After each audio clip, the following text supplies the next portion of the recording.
Out in establishing this argument about Native Americans in the West. And one of the things you're going to see in this class is that these narratives are going to be layered on top of each other. We've already talked about Reconstruction. We've already talked about the question of a population like the African American former slave freedmen population who have economic skills, who have an ability to do what? To make money for people in American society, having a value, having a role, and in essence, Reconstruction can be understood in large part because of that economic imperative, because the South needed to come back online. Well, who said the South needed to come back online?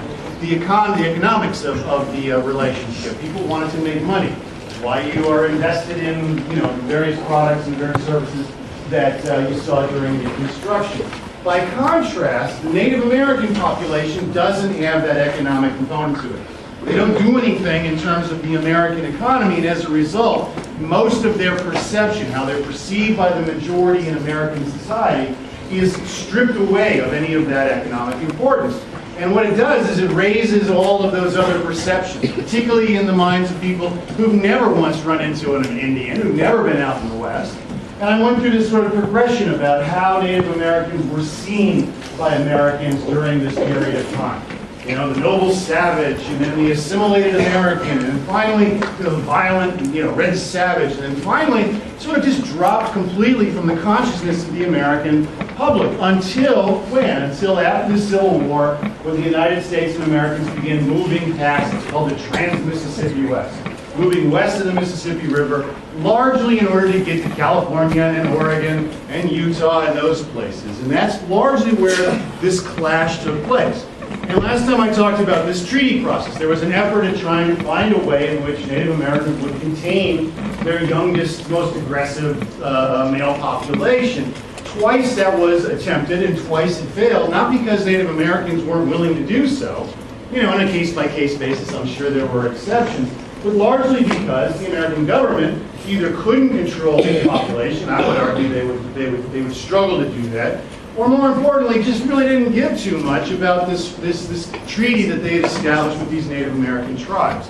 And it sets up this sense of conflict between the American government, the American population moving west, and these Native American populations in the west. Three most significant ones I talk about: the Great Plains, the Lakota, the far west, the northwest, I should say, up in the Pacific Northwest, dominated by the Nez Perce, but a series of others. And then in the Southwest, where you've got the Apache and Comanche being the two most important in those regions. And the question becomes, in interpreting this violence that is brought about as a result of this, is whether or not the United States had a formal genocidal policy towards Native American populations. And again, I'm making an argument. I'm not the truth. I'm not writing things in stone. My reading of history suggests what? That there is elements of genocide there. You can see incidences where whole populations, you can see this kind of list here, whole populations are targeted for extermination.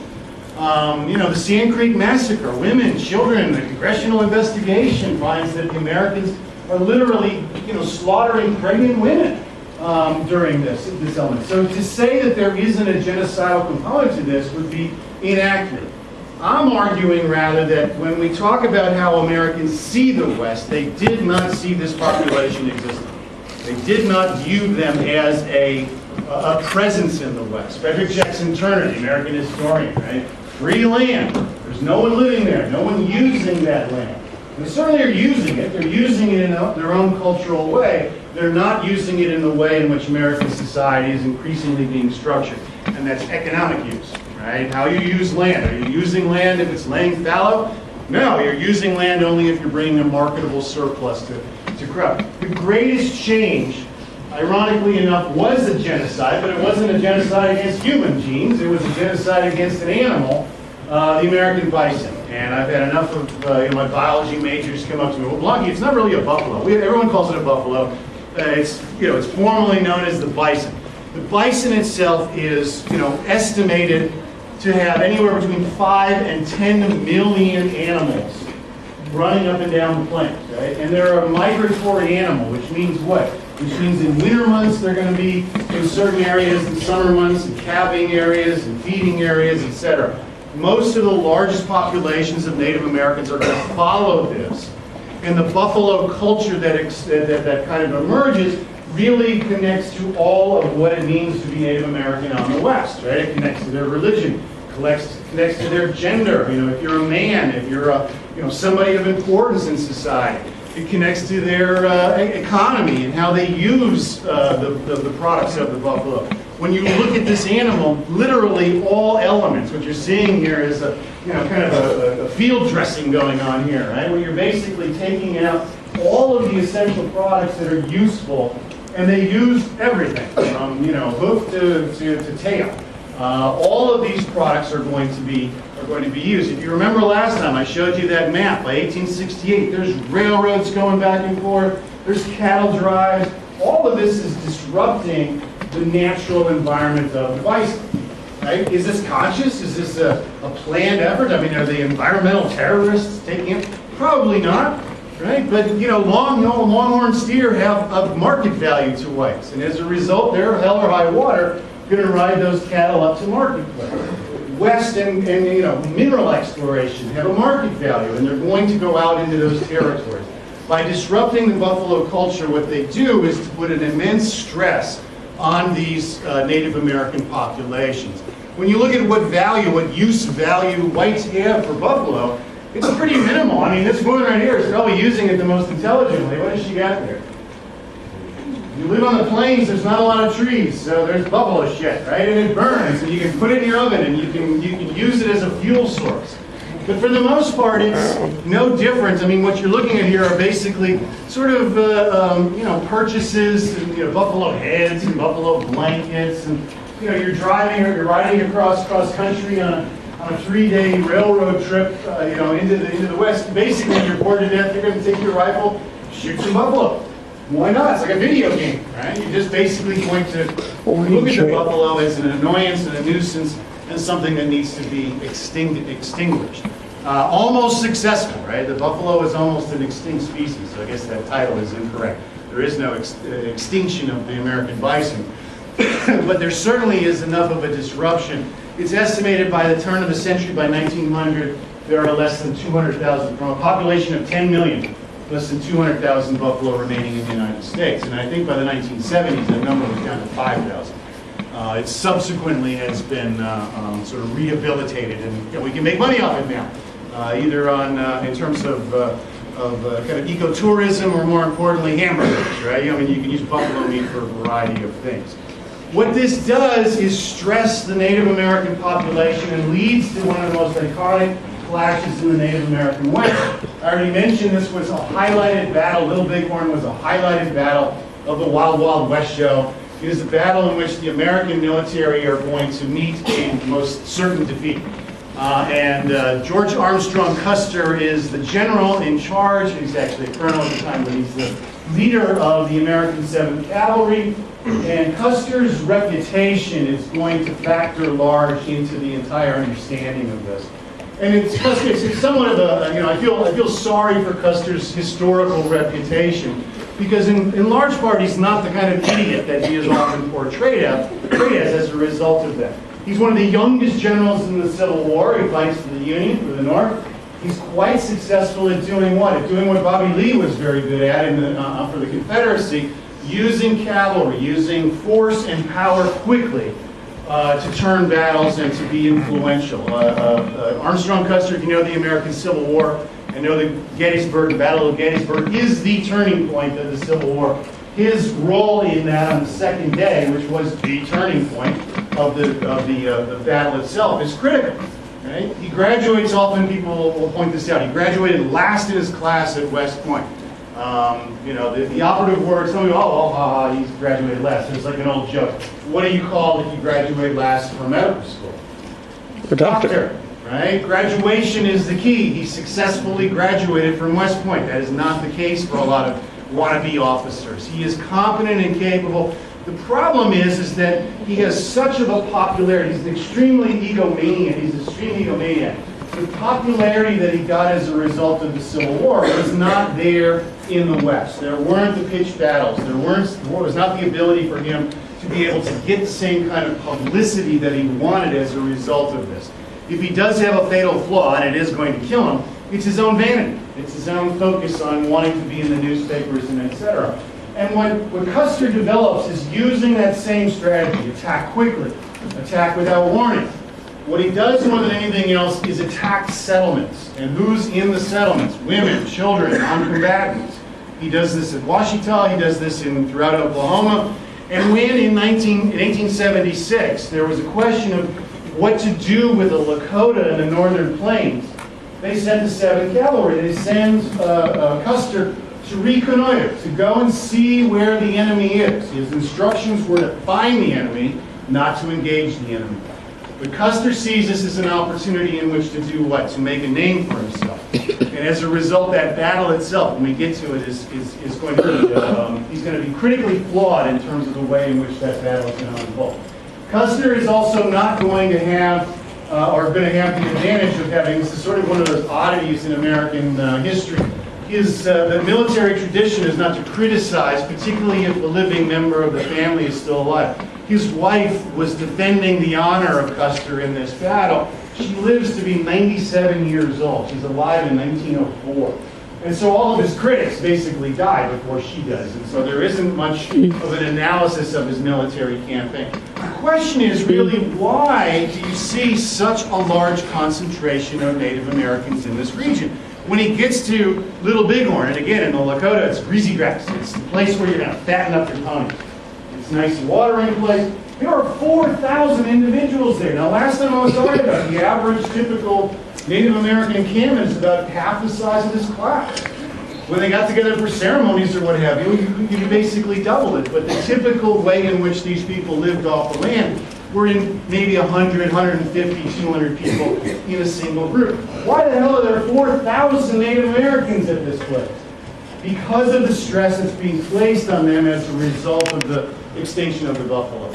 People who really have a choice. You either become a fort Indian, you either hang around the fort and hope for some scraps and tidbits and basically the support of whites in those regions, or you look for those like Sitting Bull who are saying, we are here to protect a way of life. We are here to protect a distinct culture.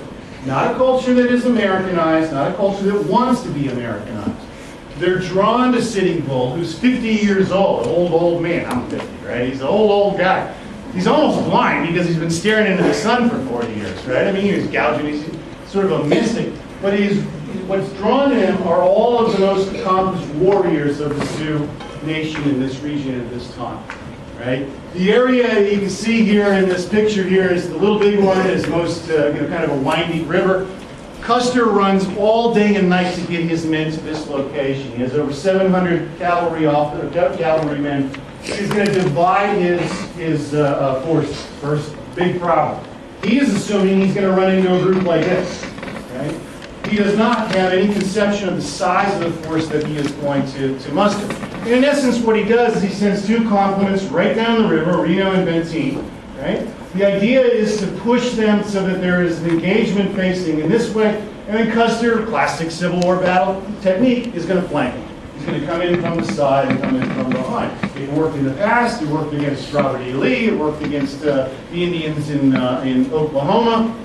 The problem is the size of the force that he faced. Both Benteen and Reno are turned back. By the time Custer reaches the point in which he engages in the main settlement, they're dead already. Right? 274 men are there against probably, I'm guesstimating here, probably 700 to 800 warriors. That says nothing about the people who are there. So he's outnumbered. The horses are exhausted. The men are exhausted. He makes a critical mistake, and he pays for it with his life and 270 odd other men's life. When talking about this, it's sort of interesting to see the cultural reaction to the defeat that takes place here. Right? Like the Anheuser-Busch, I know some of you are familiar with Anheuser-Busch. The beer maker does, after this battle, is to commission a really famous lithograph that they etch into a mirror. And this image right here is behind a lot of, hundreds, if not thousands of bars in American society after 1876. And it really signifies, well, what are you looking at here? You're looking at the battle, they're being surrounded, closing in, they're in this kind of tight circle. Who's the guy in the middle?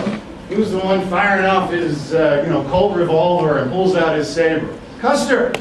In all of the stories about Custer, he is the last man standing. Right? And in white society, in Western society, that's the bravest. That's the guy who's the toughest. That's the Conan the Barbarian. You'll never take me alive. The irony is that no whites were there to record this battle. Right? We do know what happened at that battle, but largely because it's the Sioux who are going to record it. I brought in the book last time of the recollections of survivors from that battle. They had no idea who Custer was. And for the most part, though, those who were left at the battle at the very end were whom? And again, we need to be sympathetic. These are people who are clearly going to die. Who do you think they're going to find at the very end of the battle? Not somebody standing in there with a saber broken and last guns and all that kind of stuff. You're going to find guys who are hiding, who are pretending to be dead, who are trying to crawl away. Not very valorous. The last man standing is going to be killed not by a first coup, not by a warrior who's going to take him out, but generally by, when you talk about a nightmare scenario, a bunch of teenagers are going to come and beat him to death, right? Or women, right? Because they're not honorable kills. They're not kills. The one exception to this, I always love this guy because it's just the story of him is pretty impressive. The color guard, the guy who carries the colors, an honorific title. The guy who's carrying the flag and blowing the bugle is somebody who the entire company thinks is the baddest, badass in the entire group. It's not somebody who can't shoot straight. It's somebody who is the most honorable and toughest in the group. That guy they talked about, and they said once he was out of bullets, he used his bugle, right? And he's swinging around. You can imagine this. It's kind of comic tragic because in the end he's going to die. But here's a dude who's fighting people off using a bugle, right? That was an honorable kill. That was somebody who when you bested them, you bested a warrior. Right? And just at the very end, even the end of this battle, you have this sense of a cultural divide. Two peoples that don't even talk the same language, cultural language. The last to die in white society is the most heroic. The last to die in Indian society is the one who is least honorable, the least honorable kill. Right? This engagement is going to be the kind of fancy term for this is a Pyrrhic victory. You win the battle but lose the war. How is that so? Because it is announced to a stunned America in 1876, 100 years after the Declaration of Independence. Right? People are celebrating the 100th anniversary of the United States. When this is announced, people are like, they lost a who? I thought they were gone. And the estimations of who they're fighting begin to grow higher and higher and higher. Right? There's 10,000 Indians out there. There's 40,000 Indians out there. We need to have a war against it. They have weapons of mass destruction. We have to get out there and do all these things. Right? It accentuates the military response that the United States had. And within a decade, what you see is that in all three of those major populated regions, in the Northwest, in the Southwest, and in the Great Plains, you see a concentrated effort at doing what? At going after any Native American population who rejects assimilation. If you don't want to be like Americans, if you don't want to dress like us, you don't want to act like us, you don't want to have an economy like us, you're not going to survive. And as Kurds are driven from the area, the Apache are defeated, and the Sioux basically escape to Canada, and Sitting Bull is going to be murdered actually by one of his very own. A Native American who had assimilated was a police officer. Shoots and kills Sitting Bull as a result of that.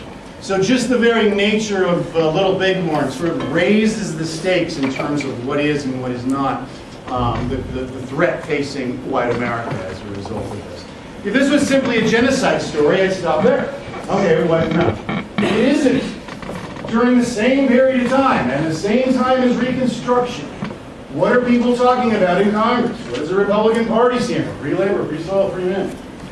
Right? They're making an argument that this should not be allowed in a country like ours. That we have rights, we have a constitution. The people who live here have certain assumptions about what they can expect from their living in a country with laws.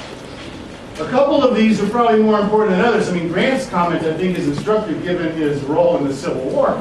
Helen Hunt Jackson is going to write a book called The Century of Dishonor, which basically lays out the same argument I'm giving you. And that is that, for the most part, the federal government never paid much attention to these people. And when they did, it was only because of the economic necessities that are going to be exposed in the 1870s and 1880s. Right? What was the solution? Was there a solution? Right? Remember the freedmen in the South. What did they want? They wanted to be left all alone. They didn't want to be treated equally. The question is what about the red man? Right? What about the Native American? The idea is that they should be forced to assimilate. And remember, assimilation isn't melting pot. Isn't a little bit of culture here, and I'm going to have some dim sum, and then some of this, and then some of that. Assimilation is you look and talk and act and dress and sound like me, right? Like the majority. Right? You speak English, you're Christian, you're capitalistic. That's what it means to be an American citizen. That's not the value of all that. Right? Culture is, imagine if part of that was you got to be, Catholic or Protestant or Buddhist or something like that. Those values are cultural values, and the argument here is that they need to be turned into good American citizens, that they could be turned into good American citizens. And again, nothing is more ironic in comparison to the freedmen population. The assumption for them was, no, they can't be. They want to be assimilated, and yet at the same time, American society, no, you're black, you can't be equal to others. There's all kinds of ironic differences going on between these two populations. Doolittle is going to propose something that's picked up, again, both of these are Republicans, both of these are active during Reconstruction in terms of sort of changing the culture of the South. Henry Dawes is going to write a bill from Doolittle's committee, which is going to lead to something called the Dawes Severalty Act. It's kind of a weird word, severalty. Severalty means individual, right? You're going to give individuals the rights that are afforded to others. And the argument is basically this. Indians don't use their land, right? They just kind of follow buffalo around, and they don't really have property rights. What we need to do, what the United States wants to do, what the United States is going to enact into law in 1887, is that all that land that was reserved for Native Americans under treaty is going to be cut up into severalty. It's going to be cut up into 160-acre plots. Now, you can't raise any buffalo on 160 acres. You can barely raise steer, right? You can get about 10, 15 head of steer on that much. Question? So, Dawes just was saying that Native American society is socialistic, kind of? Yes, very much so. That's exactly what he said. He said they don't have personal property rights. It's all collective. It's all done through families, for God's sake. Right? You can't say what you're going to do with personal property. Everyone in this group has to agree or vote on it. Right? It has to be some sort of... And the idea is to do what? Is to put money in their pockets, to make them good little capitalists, individuals.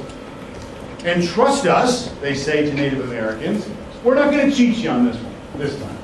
Right? We're going to make sure that that land is protected. And in the law it said that an individual could not sell that land within 20 years. And so the idea being, well, it's all well and good if it's written in the law, it's not going to be enforced. And in essence, the idea is twofold. First of all, cultural. Change them from this socialistic view of a collective ownership of land and property and wherewithal and what have you, to what? To individuals who now look, act, sound, read, write, pray, like white Americans do. These are allegorical pictures, these are photographs. Here's the unhappy Sioux children, here are the happy Sioux children. I don't know how happy they look here, right? But what you've got here is clearly staged photographs to show the difference. If you think back on that picture, Assimilated Americans of Black Hawk and his son, very similar to what you saw what Jefferson was arguing in the 18-teens and 1810s. The idea was to, in essence, change the way in which they act as American citizens. Understand that the argument is they can fit in as American citizens. Being of non-white lineage is not a hindrance to being an equal American citizen. And as historians, you should be looking and saying, is that the same thing that they're talking about with Native or blacks? No. But yet it's the same time. Right? So the contrast between the two approaches is instructive.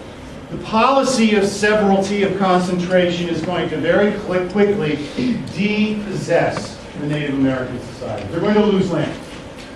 And even though there are supposed protections in there to try and prevent this, you can see just in the Sioux Nation in Nebraska how quickly they're going to be dispossessed of the land that they have. And it's, a process we're going to get to in just a second, this idea of industrial capitalism. It's a radical economic policy. And it's going to work its way through the American system. And here's one of the examples of what you see. If someone is not using that land economically productive, they're going to lose that land in terms of their ownership. And that's true if you're red, you're black, you're yellow, you're green, you're white, whatever. Is that land that's being taken away basically going up? No, it's quite productive farmland today. Right? It's not until the New Deal where the Indian Affairs Bureau says, hold it, we're losing all control, we're losing all recognition of these as independent tribes, and the reservation system is reinstated. Now, whether or not that's successful is a whole different conversation. But by and large, what you're looking at here is a loss of any kind of true independent Native American society.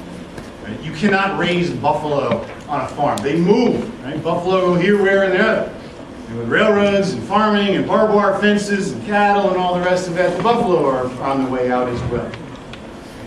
The last-ditch effort at trying to prevent this is going to be in Wounded Knee, North Dakota in 1890. So Little Bighorns in 1876. By 1890, what you see are the last desperate efforts of pockets of Native American groups who are saying, we want to stay separate, we want to be different, we're not Americans, we're Sioux, we're Lakota, we're whatever. And you see this kind of crop up in a variety of different regions. Most of the people who are going to be drawn to this argument are going to be those who are holding out hope that they can avoid being kind of integrated into American society. As we're going to see, Southerners, we were talking a little bit about that. Southern whites were very much in favor of this. Leave us the hell alone. And we're going to have our own peculiar institution down here in the South. We're going to see this with industrialization. We're going to see this with some of your great-grandparents. Some of the most radical people on the planet were Texas farmers who were saying to big business and industry, leave us the hell alone. Wovoka is the Paiute name of a guy who went by Jack Wilson. Interesting history of Jack Wilson, or Wovoka, however you want to describe him. He was a Ford Indian. He was an alcoholic, sort of a ne'er-do-well. Right? He actually had harmed himself. He couldn't even shoot a bow and arrow. He actually, kind of infected his own arm as a result of his own ability to shoot a bow and arrow. Now, what you would call sort of a mystic leader. He has a vision. He has a religious transformation. Right? Well, it's not Christian, Blondie, so it can't be a religious vision. Whatever. Right? By his lights, by his estimation, God is talking to him. And what does he have in this vision? This view of how can Native American society survive? The only way, he is going to argue, is by completely rejecting all white society. Stop drinking alcohol. Stop buying their goods. Stop speaking their language. Right? Completely reject the concept of assimilation. And the idea is going to catch on like wildfire. Not with those who are already assimilated. Not with those who are going to these Indian schools. Not with those who are already in the process of making this transformation. But with the holdouts and those who are already convinced that this is something that they should be a part of. A key aspect of this movement is something called the ghost dance. And we're already starting to see evidence. There's literally a photographic record of the kind of trance dancing that they do. Any ravers out there? Anybody who runs marathons? I think I talked about this last time. When you go through and you put your body through strenuous, long-term strenuous physical activity, your body responds by producing endorphins. Right? You have a natural high that comes as a result of that. That's part of what they're doing. They're dancing and chanting and raving, in essence, for hour upon hour upon hour. And if you're a white settler and on the hills, what you see are bonfires and hear this chanting and bounding all night, it's going to scare the hell out of you. Right? But you go over there and say, well, what are you dancing for? What the ghost dances argue is that by channeling that cultural spirit, by bringing back the spirit of their ancestors, it will make them impervious. They will not be able to be removed by white society. It's a religious idea. It's a salvation. Right? And it's connected to a non-Western religious tradition. The area that is most susceptible, this area that's most energetic about the ghost dances, is in the former Lakota region. And these Lakota Indians are all saying we need to channel back the spirit of Sitting Bull. We need to channel back the spirit of Hump and Toomlooms, these warriors who had once led us. And the United States calls out the same military, the 7th Cavalry. And those guys carrying the flags, one of those flags had on there a commemoration of the Battle of Little Bighorn. The military men don't forget that they got beat by this same group less than a couple of decades earlier, in 1876. And when they show up, they vastly outnumber the Native Americans who were there. They bring in cannons, Hotchkiss cannons. Right? They're very well armed and very capable. The next morning, after drinking most of the night, 7th Cavalry begins to disarm the Indians. They find one guy. You Second Amendment folks out there will love this. Yellow Bird refuses to give up. For my dead body, I'm going to give up my rifle. They struggle. Shot goes off. What happens? The 7th unloads on this population. The estimates range anywhere between 250 and 500 are going to be killed. Again, there's an investigation. American servicemen are talking about using their bayonets to stop their friends from continuing to shoot helpless individuals. So it got to such a point that some of the privates are trying to stop their friends because they're in a killing frenzy. So you have, in essence, this kind of symbolic. Why is Little Bighorn and Wounded Knee so important? They really are the beginning and the end of the end. Right? That Little Bighorn really is sort of this last desperate effort to try and do something in response. They're successful, as Custer, but by 1890, they can't sustain it. They don't have the economic ability to sustain it. They cannot remain independent. And so Wounded Knee sort of stands as this last-ditch effort for Western. It's not a very happy narrative in any way, shape, or form. What are we left with? Is this genocide, ethnic cleansing? On the one hand, you can say yes, right? Anything you're attacking non-combatants, women and children, right? Remember that when we get to World War II, by the way. Anytime you're carpet bombing, it's really hard to say that you're really kind of selecting who your enemies are. World War II is a good war. We'll get to that in a big way. Right? One of the things Black Elk writes about, again, he's there, is that he's looking at Wounded Knee as the death of something. It's the death of an independent cultural resistance. The death of this idea that Native Americans can sort of live within the United States as a separate kind of community. And that's unsustainable. So in a sense, it's ethnic cleansing, but it's a cultural-based ethnic cleansing. It's not one of looking at race lines or what have you. Like Reconstruction, there's evidence here that the powers that be, in this case Congress and senators and governors and military men, are looking at options, are looking and saying, this is not who we are, this is not what the Constitution says. Right? But there are other alternatives. And you see this effort at trying to mitigate this problem, which is not going to really take on any kind of force for another 20, 30 years. It's not until the 19-teens and 20s you see any kind of effort on the national level to do this. There's an irony here, right? When you compare the two populations that we talked about so far in class. You know, blacks want land and to be part of American culture. What do they get? They get nothing. Go work. Right? Go work the fields. Indians want to be left alone and want to keep their tribal kind of ownership of land. They don't get that either. And when you look at Little Bighorn today, I've been there, right? It's really kind of a weird. The Black Hills are a great place to visit. You ever get a chance to visit there? And definitely road trip. Don't fly in there. Don't drive up there. Texas is a good drive long distances, right? It's just this really kind of, you know, it's this real kind of a Stonehenge kind of feel to the place. Right? You go up there now, those places, that land is permanently set aside by the federal government. You can't mine there. You can't put up a McDonald's or Whataburger there. You can't sell it individually. It's ironic because that's exactly what the Native Americans wanted. We do it because it's a national park. Right? So there's this kind of bitter irony. History is motivated by this sense of irony quite often about unintended consequences in the way in which society. And then the last one here is this concept, sociological concept of the other. Right? If I'm right, if my argument carries any weight, if you're persuaded by it, a critical component here is the cultural distinction of this population, the differentness. You know, they live on buffalo, they live on, you know, a different religious system. Right? And that was, to me, I would argue, reading the material, you may come to a different conclusion, the critical factor for the narrative that unfolds. Right? Because whites, by and large, are not looking to destroy people, they're looking to assimilate them. They're looking to them as to be part of a dominant mainstream culture. Economics, religion, political kind of philosophy, etc.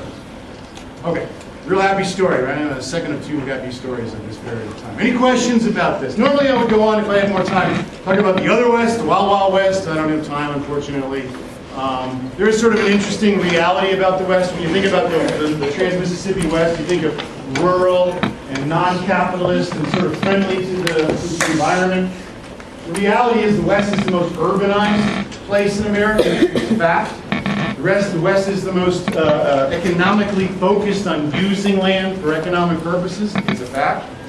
And the West is the one that is going to be the most kind of harsh on using those environmental tactics. And the reason why, when we get to the teens and 20s, the reaction against this, the national park system, is going to be focused almost exclusively on Western territories. Right? But, and being a cowboy wasn't so great, right? It's pretty hard-ass job. All right, no questions? Questions, comments?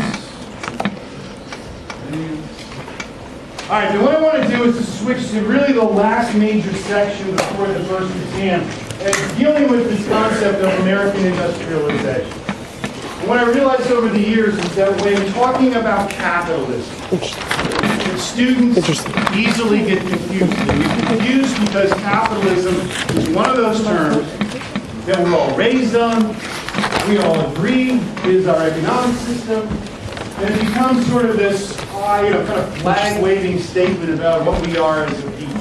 Let me just do a little personal, I used to work, when I got out of college,